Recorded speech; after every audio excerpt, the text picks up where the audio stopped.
Muy buenas noches a todas las personas que nos ven, que nos oyen a través de Voces por Media Acá, programa Derecho en sus manos. Hoy vamos a analizar un tema que es muy importante para la comunidad nacional y en este caso un programa que ha dirigido a las personas de Heredia, es la justicia restaurativa. La justicia restaurativa es un renacimiento en área específica de derecho que le da la oportunidad a muchas personas de retomar sus vidas correctamente. Así que, Alexa, contanos quién nos va a acompañar hoy. Buenas noches, Álvaro. Un gusto saludar a todos los Birnautas que nos acompañan un jueves más en el programa. El día de hoy tenemos una invitada muy especial, la doctora Doris Arias Madrigal. Ella es abogada, licenciada y especialista en ciencias penales por la Universidad de Costa Rica, doctora en Derecho Penal por la Universidad de Alcalá. Es experta y especialista en solución alternativa de conflictos y justicia restaurativa. También es ex magistrada de la Corte Suprema de Justicia de Costa Rica y fungió como presidenta de la Sala de Casación Penal. Realmente tiene un currículum muy amplio, pero sin más preámbulo, acá tenemos a la doctora Doris. Bienvenida. Buenas Hola, noches, buenas noches a todos los birnautas. Todos los días aprendemos cosas y ahora sé que se llaman birnautas. Muchísimas gracias a don Álvaro Sánchez y a doña Alexa Narváez por la invitación que me han hecho para estar en este programa el día de hoy. Bueno, me llaman a conversar de algo que además de tener conocimiento científico, es una pasión para mí. Y digo una pasión porque a veces las pasiones no tienen explicación, simplemente son eso, pasiones. Y nos llevan a la vida precisamente a buscar cosas que nos parece que por ahí debe ir el discurso, y esto es lo que representa la justicia restaurativa para mí, una pasión. Bueno, decirles que después de haber leído ese currículum me permitió colaborar con la Asamblea Legislativa desde el Poder Judicial en la creación de la Ley 9582, que es la Ley de Justicia Restaurativa. Ya no hablamos entonces de un programa, de algunas ideas, sino de una ley de la República que fue aprobada en el año 2018, que entró en vigencia el 1 de enero del 2019 y que se incorpora a nuestro Código Procesal Penal y a nuestro Código Penal y a la Ley de Protección de Víctimas y Testigos y a la Ley de Justicia Penal Juvenil.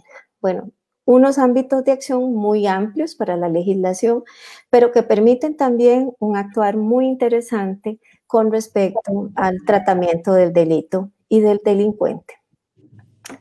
Quisiera empezar diciendo que la justicia restaurativa nace a fines del siglo pasado, ya pasamos de siglo, tenemos alguna andadura sobre los temas de justicia restaurativa y se trata de lo siguiente, se trata de un recomponer o rebuscar o buscar una solución distinta a cómo se resuelven los conflictos penales.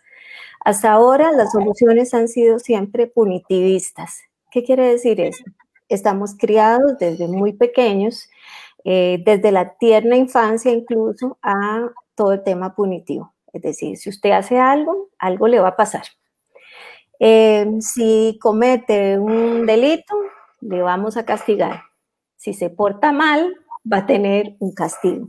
Y así sucesivamente vamos creciendo con esas ideas punitivas que se arraigan de tal forma en la cultura que todos estamos satisfechos y vemos que el derecho se cumple, sí y solo sí cuando las personas están en la cárcel.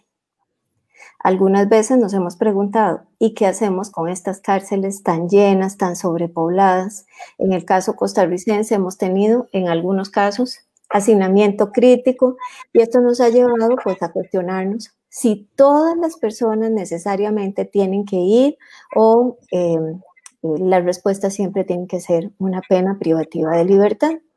Bueno, se pensó en la justicia restaurativa que busca, a diferencia del derecho punitivo, restaurar o reparar los daños causados. ¿Cómo se hace esto?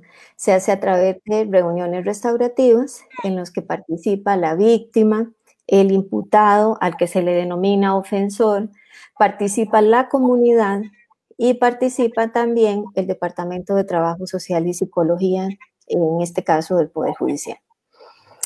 Muy interesante, Álvaro, este programa lo llamaron ustedes el derecho en sus manos. Y fíjense que eso es la justicia restaurativa. Tomar las riendas del conflicto, porque hasta ahora el conflicto lo está resolviendo un juez. Ese juez está diciendo cómo se va a dictar el derecho. El juez, para los que somos abogados, hace lo que se llama la jurisdicción. Y decía Montesquieu que el juez es boca de la ley. O sea, lo que dice la ley, finalmente el juez es quien lo interpreta. Bueno, pues con la justicia restaurativa volvemos a tomar y a retomar el conflicto por parte de la ciudadanía y decimos, bueno, esto causó un daño, el daño se le realizó a ciertas personas, no se le realizó a toda la comunidad, se le realizó en particular a la víctima, se le realizó en particular a la sociedad y nosotros queremos que se reparen esos daños. Muchas veces, y no sé cuál ha sido la práctica de ustedes, pero puedo hablar de más de 34 años de servicio en el Poder Judicial. Terminamos de resolver los conflictos a nivel de judicatura y podíamos decir, bueno, ya la gente salió contenta de esto. Y en realidad las víctimas no salían satisfechas. Los imputados no salían satisfechos y nadie salía satisfecho porque resolvimos un conflicto en los jueces. Hicimos la jurisdicción, dictamos el derecho. Pero ¿qué pasaba con la otra gente, con la gente? O sea, ¿qué ocurre con la gente? ¿Le preguntamos alguna vez cómo se siente usted? ¿Le preguntamos alguna vez cuál sería la posible reparación del daño que usted pensaría en este caso? Obviamente no se lo preguntamos. Estamos llenos de formalismos, estamos llenos de estereotipos también, de forma tal que no les preguntamos cómo salen las personas de los procesos penales. Me tocó estar en algún momento de mi vida en un caso donde por un asesinato nosotros terminamos condenando a la persona imputada como a unos 30 años de prisión. Era una persona joven de 19 años, lo condenamos a 30 años de prisión, pero además dimos una indemnización reparatoria desde el punto de vista económico de muchos millones de colones. Al finalizar, nosotros le preguntamos a la mamá de la víctima, en este caso de la persona muerta, le preguntamos, ¿y usted cómo se siente? Señora, ¿tiene algo que decir? Porque al final de los procesos penales siempre se les pregunta. La señora dijo, bueno, ustedes pueden haber hecho todo, pueden haberme dado esos 30 años de prisión, pueden haberme dado esta indemnización, pero no me van a poder dar algo, no me van a poder reponer el hijo. Y la señora tenía razón. No podíamos hacer eso jamás, pero tampoco habíamos trabajado con ella desde ningún punto de vista como para decirle, señora, ¿qué podemos hacer ahora? Para usted comienza una nueva vida, hay cosas distintas que podría trabajar, el imputado va a ir a la cárcel, esos 30 años, probablemente salga con un beneficio penitenciario cuando haya cumplido la mitad de la sanción, pero ha tenido que pasar muchos años en la prisión. Bueno, pues la justicia restaurativa eso es lo que hace, cuestiona todo el status quo del derecho penal para venir a decir, bueno, hay algunos casos que nosotros podemos resolver a través de esta justicia restaurativa. La ley 9582 puso unos límites, no se puede aplicar en delitos con grave violencia, no se puede aplicar tampoco en delitos cuya penalidad no permita aplicar medidas alternativas. Y esa limitación era muy importante que se pusiera porque si no, entonces en un caso como les conté de un asesinato, algún vivillo por ahí pensaría, quiero acceder a este tipo de justicia y eso pues definitivamente no es así. Tenemos derecho penal para rato, así decía Mirpuch, un tratadista español muy famoso, que por cierto falleció este año. No podemos acabar con el derecho penal, pero sí para aquellas delincuencias que son pequeñas, para aquellas delincuencias que permiten la aplicación de medidas alternativas como la suspensión del proceso a prueba, como la posibilidad de la conciliación, etcétera, podemos aplicar justicia restaurativa. También en aquellos casos de flagrancia puede aplicarse justicia restaurativa. Pero tenemos una limitación legal y esa limitación es que no puede ir a los procesos cuyas penalidades sean altas o que impliquen grave violencia. Doña Doris, qué importante ¿Sí? que nos comenta respecto a pues que no se le va a devolver realmente a la víctima o a los padres de la víctima, a su hijo en el caso de un homicidio, o a una chica que ha sido tal vez víctima de violación, no se le va a devolver la integridad ni nada de lo que se le quitó propiamente con el delito. Pero entonces ahí es donde me surge a mí una duda, o sea, realmente sí, mucha gente quiere ver a la persona que cometió el delito que pague, que esté preso, pero eso le cuesta al Estado, nos cuesta a nosotros que pagamos impuestos. Entonces, ¿cuáles son realmente las ventajas que obtenemos al aplicar la justicia restaurativa? Bueno, las ventajas de aplicar justicia restaurativa, yo creo que tenemos que contextualizar otra vez que no podemos ir a el marco legal que tenemos en este momento, no podemos aplicar justicia restaurativa en delitos como los que señalaste, ni en homicidios, ni en violencia sexual, por ejemplo, porque se estima que eso es grave violencia, ni tampoco se permite ninguna medida alternativa en esa clase de delitos. Esto es importante porque el derecho penal cumple dos funciones, una función de prevención general y una función de prevención especial, y cumpliendo estas funciones, por eso decía yo que tenemos derecho penal para rato, porque no hay otra forma de solucionar conflictos graves en la sociedad que no sea a través del derecho penal. Ahora, ¿qué pasa con el caso de la justicia restaurativa? Costa Rica inicia con delincuencia pequeña, con delincuencia que permite la aplicación de salidas alternas. Y eso lo que va a permitir es que una persona, algo muy importante es que la persona tiene que ser primaria en sentencias, no se aplica para reincidentes. Entonces, también ahí tenemos otro aspecto fundamental. ¿Qué pasa? Que le vamos a dar una segunda oportunidad a esta persona, que vaya a un programa en donde no se trata simplemente de un premio y de un beneficio, no. La persona tiene que reconocer, primero que todo, que cometió el delito. Se basa en el arrepentimiento activo.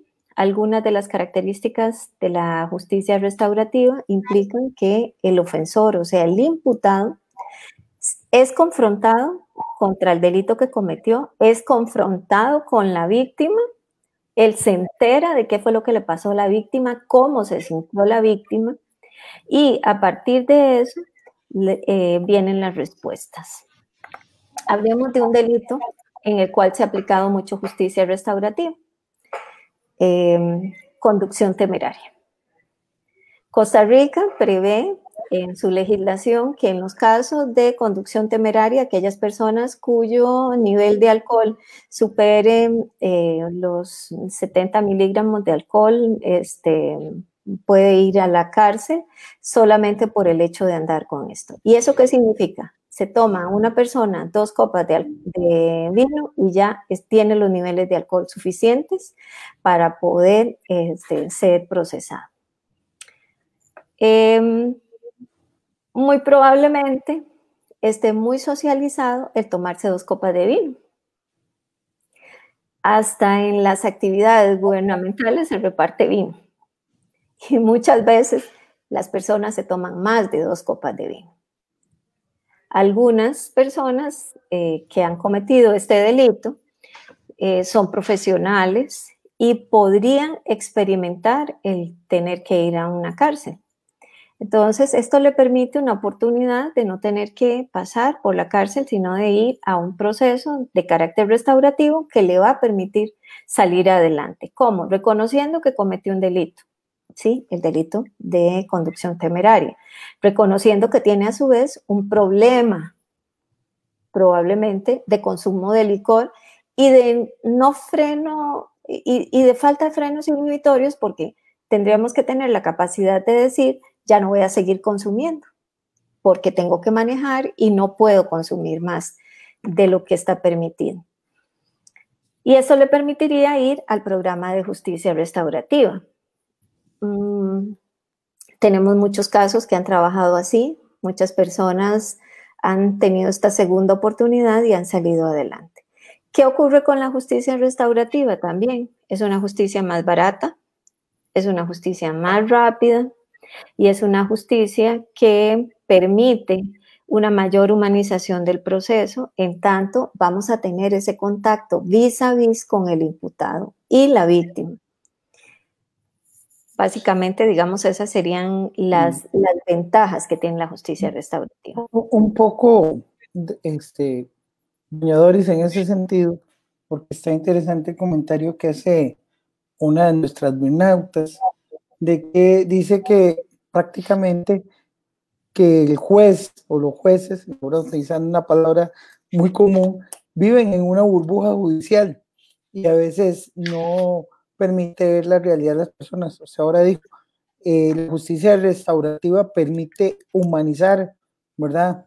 La sanción o la forma en que la persona va a reinsertarse o permanecer, según sea el caso, en la sociedad sin tener que ser excluido en una forma, digamos, de prisión, etcétera, ¿verdad? Un castigo que implica la supresión de las libertades, por lo menos la de movilización, etcétera. Entonces, sí hay una humanización en este sentido, doña Doris, como lo decía usted, y también los jueces se salen de esa burbuja. Bueno, muy importante que los jueces tienen siempre un encargo social y legal que cumplir, y dentro de ese encargo social y legal muchísimas veces este dictado del derecho podría convertirse en automático, pero tenemos muchísimos jueces que están muy cercanos a la realidad. Yo lo que quisiera es enfatizar que, por ejemplo, en el caso de justicia restaurativa, los cumplimientos de los planes reparadores en este momento, con base en las estadísticas que tenemos hechas por parte del Departamento de Planificación del Poder Judicial, las pedí para el día de hoy a este departamento, muestran un 70% de cumplimiento de las personas. Es decir, que la adhesión de las personas que han cometido delitos a este programa es del 70%. Es decir, que tan solo un 30% de personas no están cumpliendo. Y eso ya nos da una ventaja respecto de lo que ocurre con la justicia tradicional, en la que solamente se mete a la persona a la cárcel y que podría regresar al sistema de administración de justicia, pero en este caso nosotros estamos diciendo, para una persona que cometió por primera vez un delito y que además se le aplicó este procedimiento, estas personas están cumpliendo con los planes reparadores 70 veces más que lo pueden hacer en otro sistema de administración de justicia. Y eso ya hace un cambio sustantivo. Ahora, acercarse también a los seres humanos es muy importante. Acercarse desde la administración de justicia a cada persona que está siendo ofendida, a cada víctima que tiene una historia que contar. La víctima nunca pidió ser víctima del delito. La víctima un día va por la calle y de pronto se convierte en una víctima. Hoy amaneció y no sabía que ella iba a ser víctima. Por ejemplo, una persona que tiene un robo sin arrebato, ¿verdad? Un hurto sin arrebato. Esa persona no se levantó pensando, ay, qué bien, hoy amanecí para ser víctima. No. Las personas se levantan todos los días y creen que van a cumplir todas sus expectativas, pero de pronto hubo un evento ahí y ese evento hizo que las personas se convirtieran en protagonistas de un proceso penal. ¿Qué es la parte más importante también de la justicia restaurativa y sobre todo de la ley? Porque yo creo que hemos tenido una falencia en informar este tema en la ley. Se rescata un principio victimológico dentro de la legislación que hace que la legislación se enfoque en qué es lo que le está pasando a la víctima, no solo en los imputados, porque el derecho penal ha sido el que concede derechos a los imputados, pero ¿qué pasa con las víctimas? Grandes convidadas de piedra.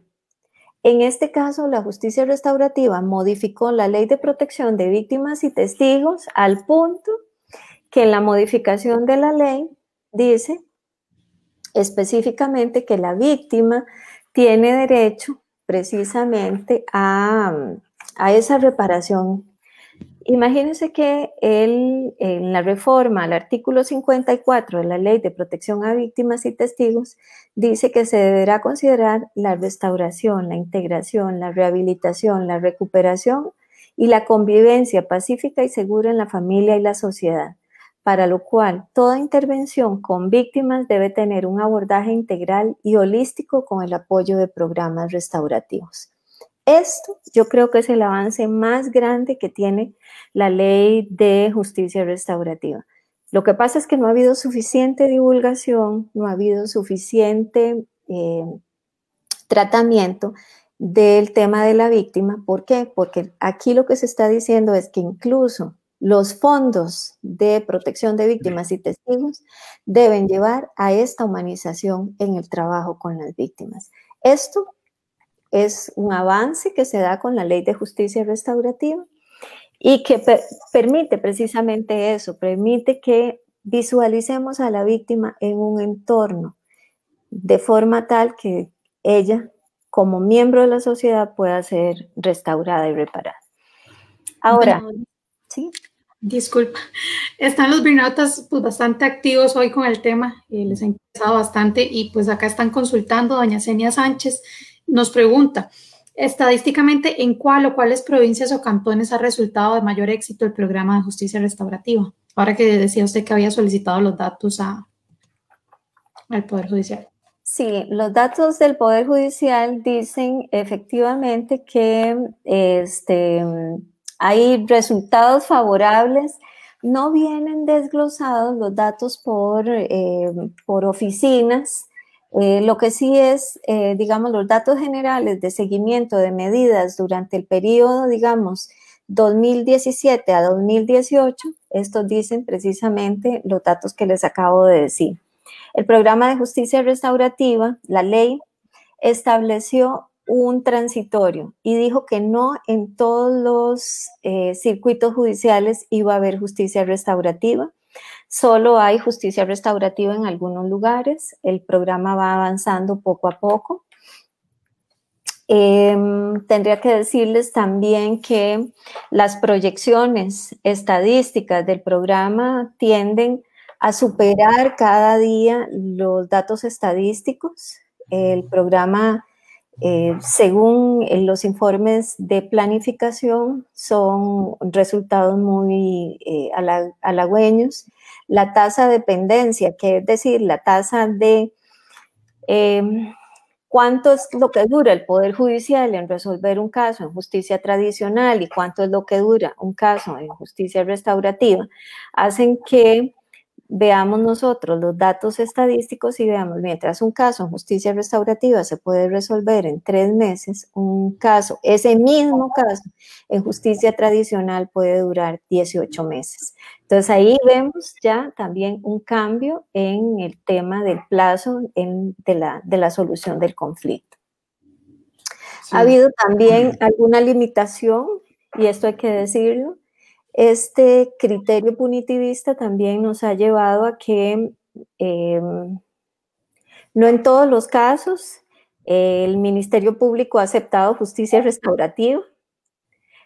Podría haber más casos, pero existen algunas limitaciones en cuanto a la participación del Ministerio Público aceptando casos de justicia restaurativa.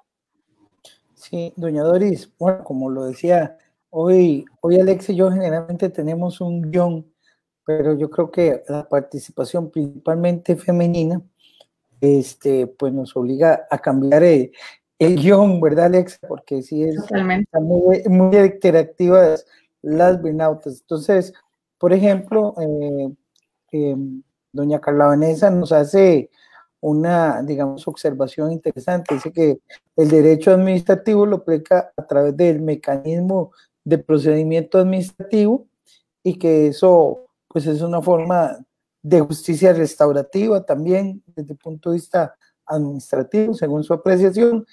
Y también doña Lice Cabero, pues, manifiesta que cómo es el seguimiento que se le da a todo el tema de justicia restaurativa. Si usted empieza por las dos, porque son preguntas o comentarios muy interesantes. Entonces, para ver qué opina usted, doña Doris, de lo que nuestras burnautas están comentando. Bueno, quisiera decir, devolviéndome un poquito a la pregunta anterior, y es que encontramos aquí datos estadísticos de algunos lugares de procedencia. Por ejemplo, Pérez Celedón,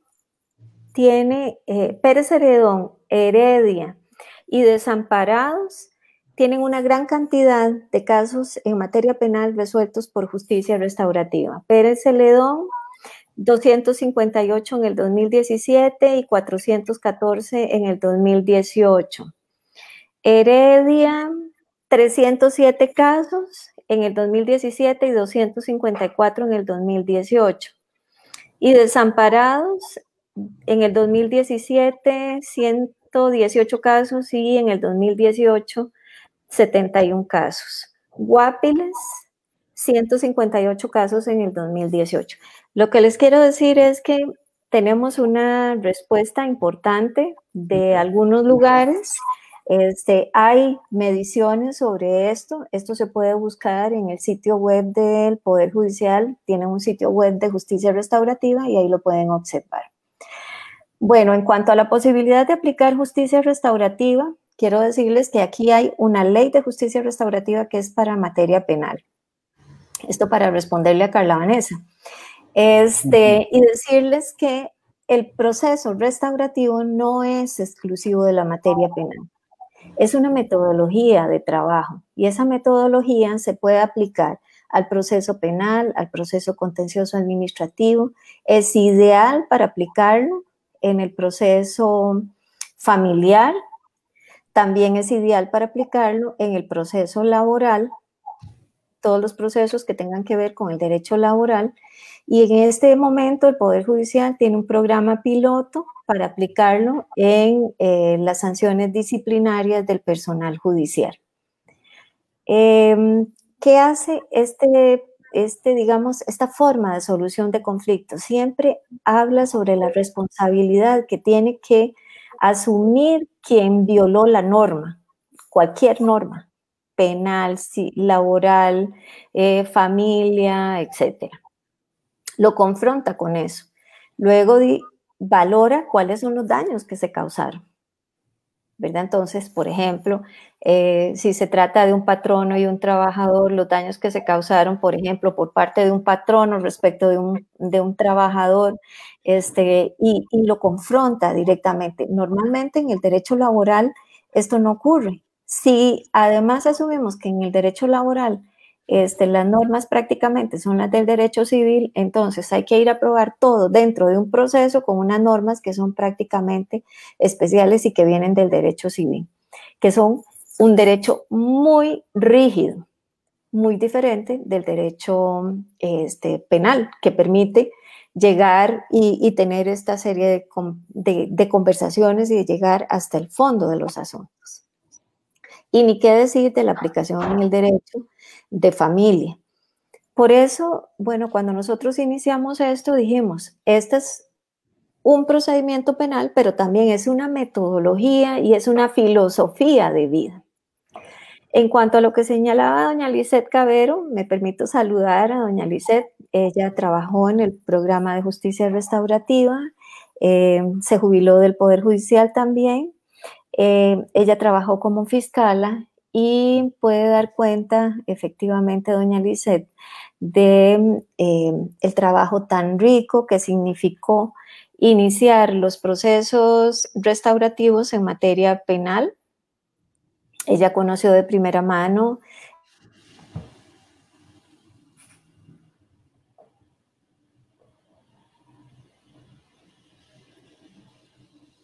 ¿Aló? Sí. Hola. Ahí la escuchamos, doña Doris. Ah, bueno. Ok, es que no sabía cómo estábamos. Ajá. No, a veces se interrumpe un poco, pero uno ahí siguió. Bueno, continúe. Básicamente, ¿verdad? Ahora quisiera introducir otro elemento fundamental de la justicia restaurativa y es la participación comunitaria.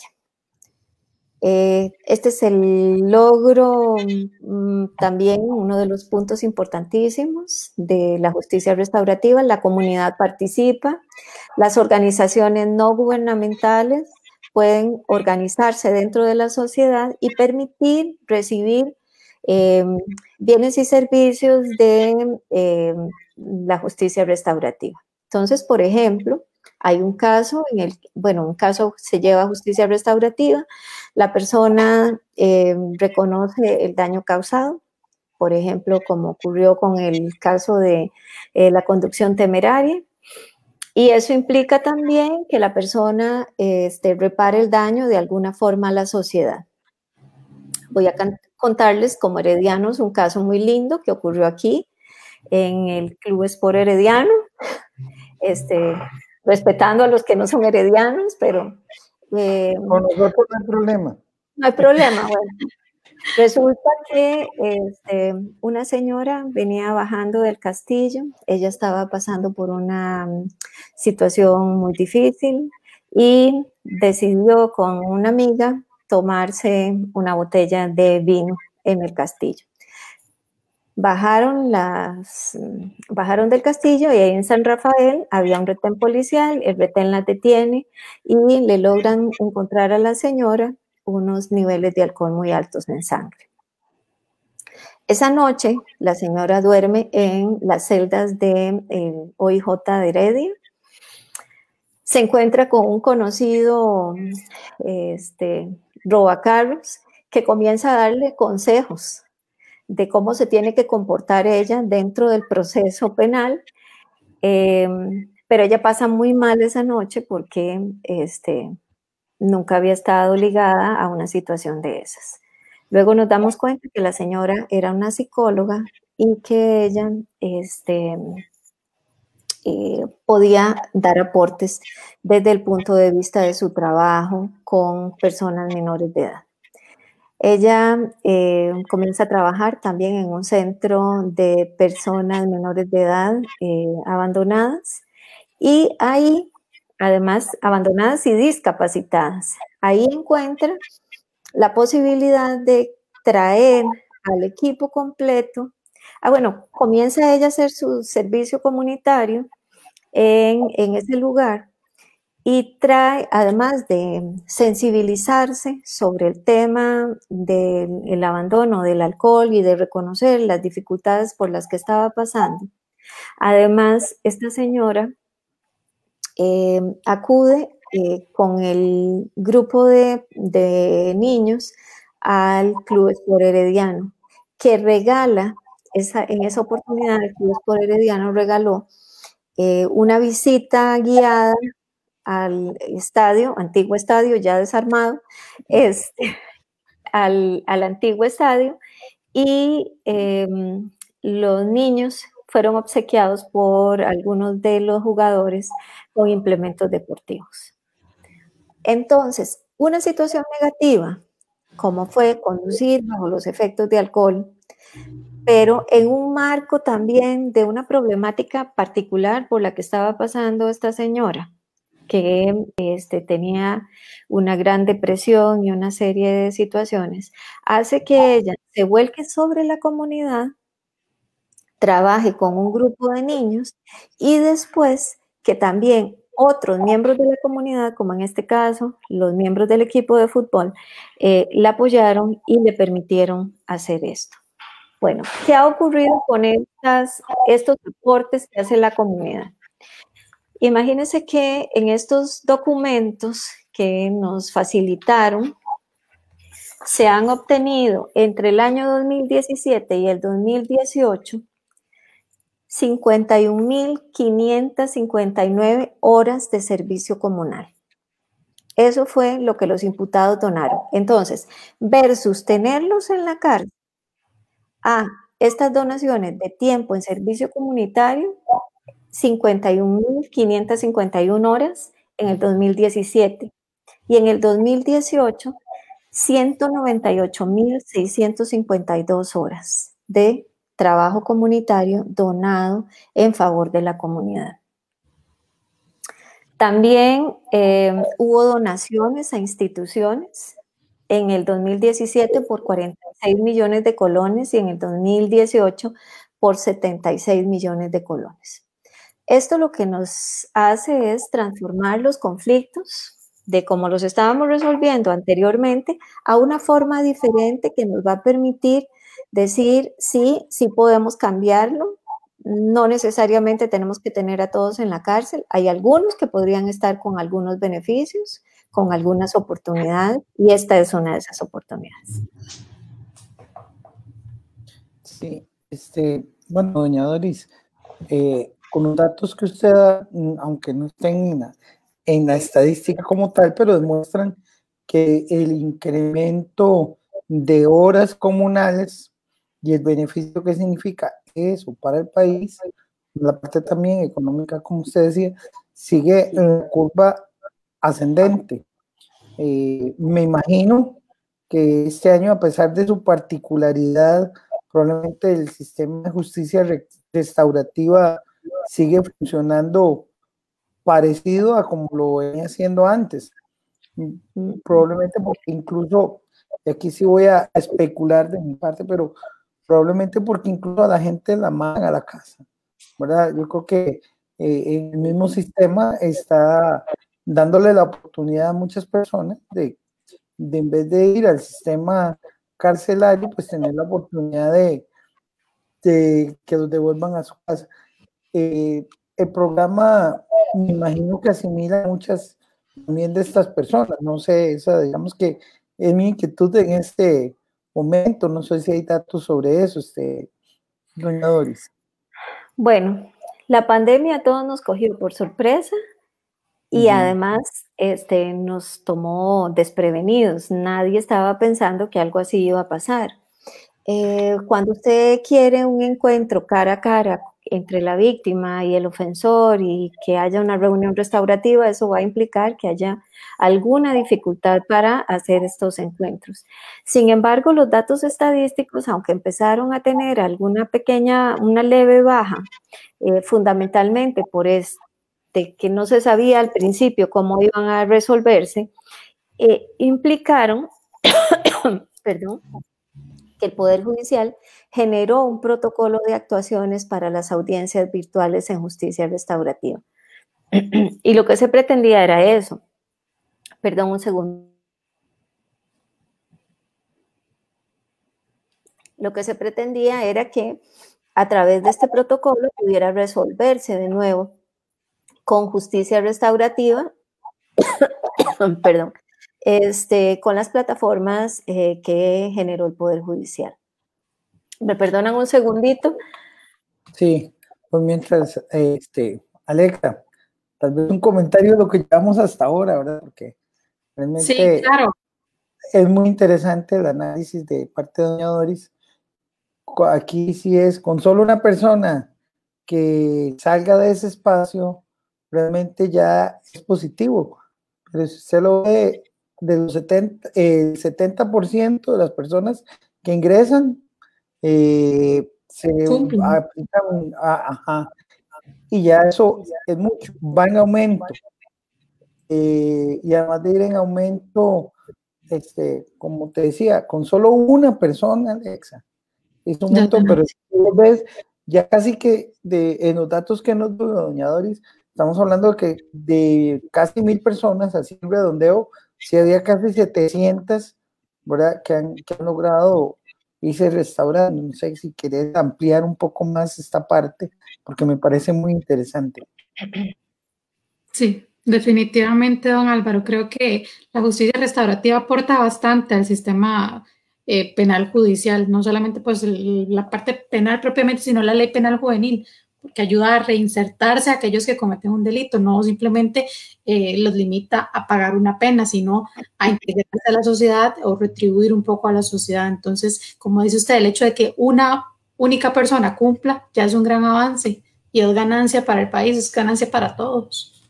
Sí, no, y esa retribución, digamos, al final la retribución es para la misma sociedad. Alguien que quiera, que cometió un error, porque estamos hablando de personas que se les aplica la justicia restaurativa la primera vez que cometen un hecho delictivo, ¿verdad? Entonces, probablemente puede ser que hayan cometido un error y tiene la oportunidad de reivindicarse, ¿verdad? Entonces, todo ese proceso también genera mucha paz social, ¿verdad? Y eso es fundamental en un país que es muy respetuoso de los derechos humanos y reinsertar a las personas en este esquema, pues también es una forma de hacer valer y demostrar que el país igual que todos, tiene procesos en que los derechos humanos se tienen que restablecer y restablecerle a estas personas, ¿verdad? No solo a las víctimas, sino a los victimarios, nuevas oportunidades, nuevas dimensiones para ambos de lo que les pasó. Yo creo que ya, doña Doris, sí, no se preocupe porque a todos nos da tos alérgica con estos climas, ¿verdad? Entonces, más bien, muchas gracias. Sí. Sí, no, más bien, disculpes, pero sí, efectivamente hoy he estado con demasiada alergia. Bueno, decirles que además esto ha significado para las instituciones que conforman la red de apoyo interinstitucional un gran aporte, porque todos necesitamos recursos. Entonces, hablamos de 70,000 horas de trabajo comunitario, hablamos de ciento y resto mil horas de trabajo comunitario. ¿A dónde se han hecho estas horas de trabajo comunitario? Se han hecho en las ONGs que requieren de ese trabajo y ese aporte. Se han hecho en instituciones como hogares de ancianos, se han hecho en instituciones como ayudando al alcohólico, en instituciones que trabajan con niños, niñas y adolescentes y que requieren este apoyo. Incluso en instituciones que están dentro del Estado, como por ejemplo el Cuerpo de Bomberos, como por ejemplo la Cruz Roja Costarricense, etcétera. Hasta ahora, bueno, no he conversado yo con personas del programa ahorita a ver qué ha pasado con el tema de la respuesta en COVID, ¿verdad? Porque eso también tendría que pasar ahora por el tamiz del COVID, pero sin embargo, hasta ahora, digamos, todos los que se han beneficiado de estas instituciones reciben ese trabajo gratuito. No es que lo tienen que pagar ni mucho menos, sino que lo reciben gratuito. Y luego, las horas de trabajo comunitario se dividen en el tiempo. Entonces, por ejemplo, para cumplir una suspensión del proceso a prueba se requiere un tiempo determinado. Entonces, eso hace que las personas tengan que ir a cumplir no todas las horas de un solo tiro, ¿verdad? Sino que tienen que ir a hacerlas poco a poco, lo que obliga también al imputado a tomar conciencia de lo que está ocurriendo. El imputado también, o el ofensor, como se le llama en justicia restaurativa, no es que, bueno, decide no cumplir y ya no hay ningún problema. No. Las instituciones pueden reportar que las personas no están cumpliendo, la víctima puede reportar que el imputado no está cumpliendo y se le revoca la medida. Entonces, esa sería, digamos, siempre el proceso penal va a estar ahí pendiente. Si la persona no cumple, el proceso penal continúa en el estado en el que se encontraba. Entonces, se devuelve al estado anterior y continúa el procedimiento, digamos que normal. Doña Doris, ahora estaba revisando y bueno, con la Ley de Justicia Restaurativa se modifican unos artículos del Código Penal y del Código Procesal Penal para dar tratamiento a el tema de las adicciones, ya sea psicotrópico, drogas o pues, alcohol. Entonces me gustaría que nos comente un poco sobre cómo funciona ese tratamiento que se le da, es una parte integral del proceso propiamente o de la parte de la justicia restaurativa. Bueno, la justicia restaurativa también tiene un subprograma que se llama Tribunales de Tratamiento de Drogas o posibilidades para personas que son adictos o dependientes a drogas y la posibilidad de aplicar estos trabajos. Con el IAFA se generó un proyecto y el proyecto recibe aproximadamente 127 personas anualmente para que las personas puedan cumplir, digamos, sus tratamientos de drogas ahí dentro del proceso penal, pero también con una solución distinta. Hasta ahora, los resultados también de adherencia de las personas a los programas de tratamiento de drogas son también de aproximadamente el 70% de las personas. Una adicción a una droga no se cura y eso es algo muy importante que tenemos que tener claro. Y quien crea que por someterse a un proceso de deshabituación de drogas está curado, no existe. Lo que existe es la posibilidad de mantenerse sobrio por X número de meses y bajo la voluntad de aquella persona de no volver a consumir. Pero lo que tiene el programa de justicia restaurativa es que si el delito estuvo relacionado con este consumo activo de drogas y la persona efectivamente quiere hacer un cambio en su vida, puede hacerlo a través de este programa. El programa permite que vayan al IAFA, que se hagan trabajos comunitarios y que logren salir también adelante con esto. Pero los tratamientos de deshabituación de drogas son altamente caros en nuestro país, aunque sean dados por el Estado. No hay tantos tratamientos como quisiéramos. Imagínense que solo se ofertan 125 campos anuales para poderse trabajar bajo esta modalidad. Y esto es la mayor posibilidad que tenemos. No existen más posibilidades de tratamientos gratuitos. Una pregunta, doña Doris. Perdona, nada más ingresar a una clínica de deshabituación es carísimo. Claro. Aunque se anuncian por televisión y le dicen aquí le vamos a dar este tratamiento, sí, ya me pregunte a ver cuánto cuesta ese tratamiento y se van a dar cuenta que el tratamiento es sumamente caro. Sí, don Álvaro, perdón. No. Doña Doris, y una pregunta. En este caso, ahora, cuando se va a iniciar digamos, o a gestar el esquema de aplicación de la justicia restaurativa, el Estado, bueno, en este caso, creo que la oficina de la víctima, si no me equivoco, del Poder Judicial, hay un lugar, hay una especie de filtro, o es a cualquier persona, o a cualquier persona ofensora la que se pone en esto, o si hay alguna cierta, algunos límites para decir, bueno, esta persona califica, esta persona no califica. ¿Cómo se hace esa determinación para saber quién puede calificar para aplicarle la justicia restaurativa? Bueno, Álvaro, aquí tengo algunos datos también estadísticos del procedimiento de tratamiento de drogas bajo supervisión judicial. Se abordaron en el año 2018 124 casos. 86 casos están en tratamiento. 32 finalizaron activamente y solo se revocaron 6 casos.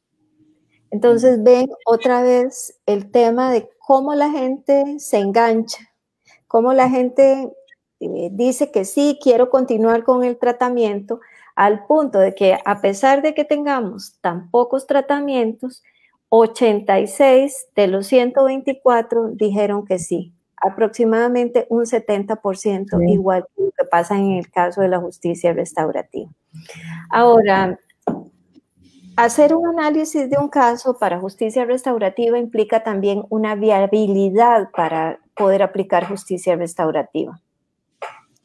No todos los casos están listos, no todas las víctimas quieren ir a justicia restaurativa. Si usted toma una víctima en caliente, es decir, una víctima que acaba de ocurrir el delito y usted quiere que vaya a justicia restaurativa, probablemente la víctima va a decir que no. Si a usted le acaban de robar la billetera, usted va a decir, no quiero justicia restaurativa. Si le acaban de sustraer el celular, usted va a decir que no, inmediatamente después, porque justicia restaurativa se puede aplicar en casos de flagrancia también. ¿Qué es lo que ocurre? Entonces hay que esperar un corto tiempo para que se aborde a la víctima y se verifique a ver si esta persona realmente tendría la posibilidad de ir o no al programa de justicia restaurativa. Y dependiendo de esa viabilidad, bueno, hay varias cosas que se tienen que ver cuánta prueba hay, se tiene que valorar también cómo se encuentra la víctima y el ofensor, si están dispuestos a ir o no ir a un caso de justicia restaurativa, y a partir de eso, entonces se podrá definir si ellas pueden ir. Quería comentarles también cuáles son los delitos por los que la gente va a justicia restaurativa, ¿verdad? Sobre todo pensando en qué clase de delincuencia son las que aceptan esta posibilidad. Del 2015 al 2018, por ejemplo, gran cantidad de casos se refirieron a conducción temeraria, portación ilícita de arma permitida, lesiones culposas, daños, agresión con arma, hurto simple y lesiones culposas. Esas son la mayoría de los casos que se ha aplicado en justicia restaurativa. Lesiones culposas, por ejemplo, es un delito que permite muchas veces esta aplicación, permite que pueda encontrarse una solución para las víctimas y para los imputados, porque la gente no tiene que estar yendo tantas veces a los tribunales, la gente finalmente termina aburriéndose de la cantidad de veces que lo citan, que para una declaración, que para otra cosa, etcétera.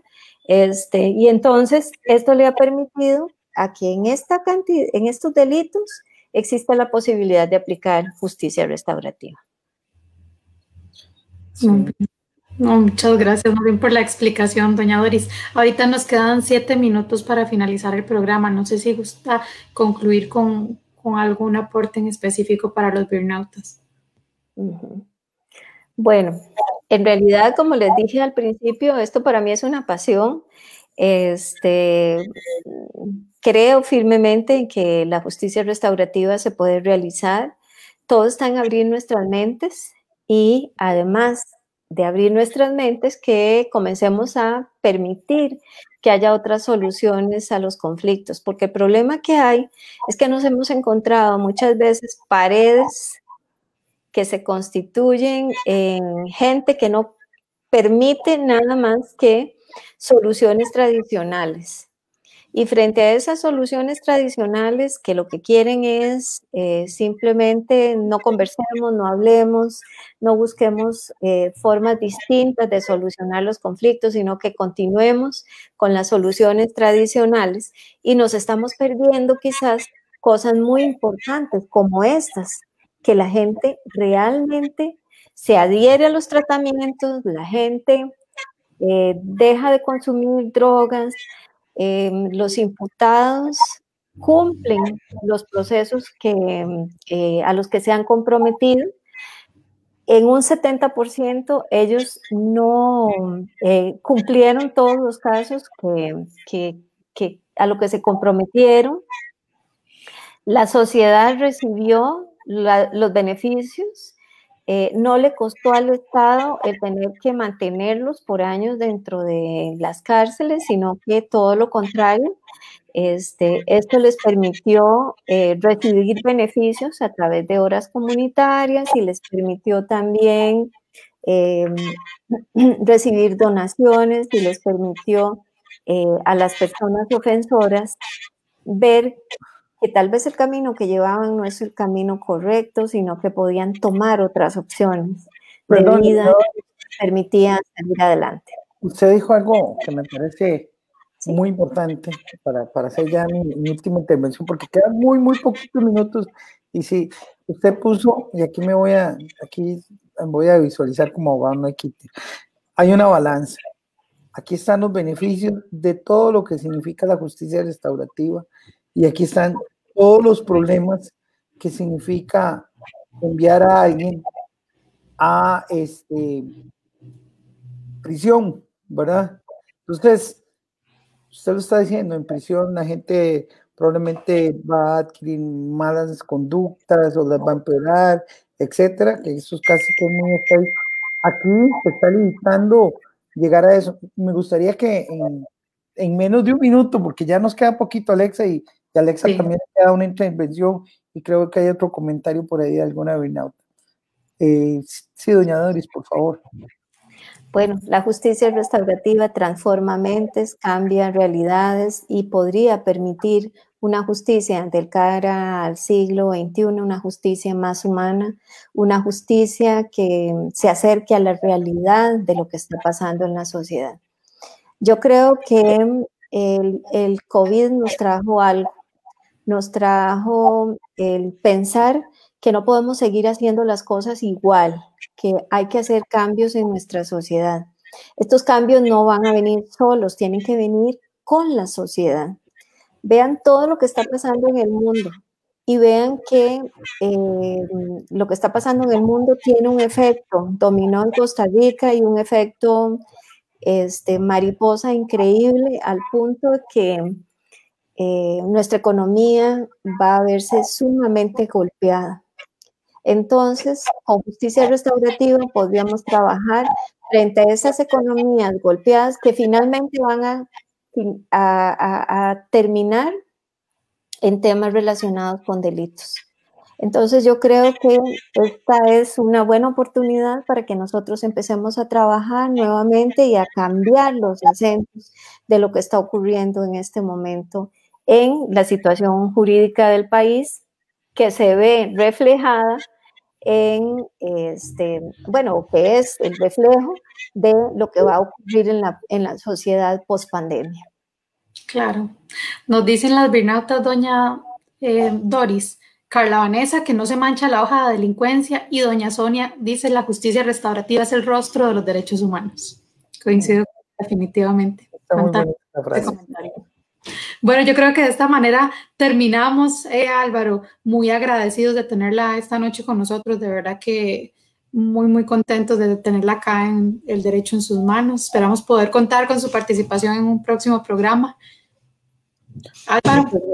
Sí, muchas gracias, doña Doris, Alexa también, a nuestros burnoutas, recordarles que sigue el programa A la Historia por Media Calle con don Vladimir de la Cruz por este mismo medio. Muchas gracias de verdad a doña Doris. Esperemos que vuelva.